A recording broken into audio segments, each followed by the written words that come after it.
पर तुम्हारे इस छोटे से वाक्य के बाद जो सच सामने आया है वह कोई छोटी बात नहीं थी। सगाई का किस्सा सुनकर मेरा दिल गर्म नहीं हुआ।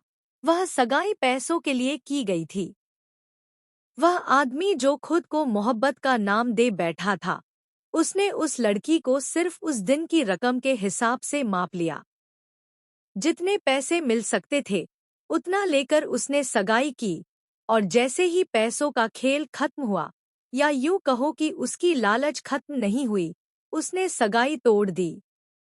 क्या यही था उसका प्यार? क्या यही उसका इरादा? वह काम करता है लड़कियों को फंसाना, उनसे फायदा उठाना, और जब वही फायदे खत्म हो जाते हैं तो रिश्तों को फेंक देना। यह बात हमने तुम्हारे पापा से भी बताई है। लेकिन यह सब तो सिर्फ शुरुआत थी। असली तेज तब उठा जब मुझे पता चला कि तुम्हारी माँ की हवेली, हमारे घर, हमारी यादों का पहला ठिकाना बेच दी गई है। हिम्मत कैसे हुई किसी की, विशेषकर तुम्हारी, जो हर चीज का जिम्मेदार होने का दम्भ हमेशा भरता है, माँ का घर बेचने की?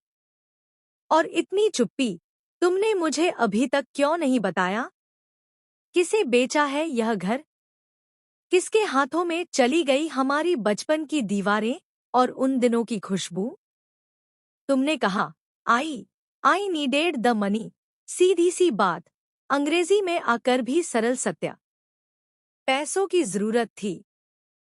पर सवाल यह है, किस चीज के लिए पैसों की जरूरत पड़ गई इतनी कि माँ का घर ही बेच देना पड़ा? क्या वह कोई आकस्मिक कर्ज था, कोई नौकरी का घाटा, या फिर कोई छिपा लेनदेन जिसे जानकर सबके होश उड़ जाएं? Needed the money for what? यह वही सवाल है जो दिल को चीर देता है। तुमने माँ की संपत्ति का फैसला क्यों अकेले किया?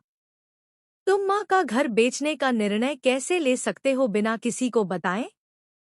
मित्रों, इस कहानी में डाउन जैसे शब्दों का इस्तेमाल होना भी एक संकेत है। करण कम डाउन। क्या काम डाउन बाबा?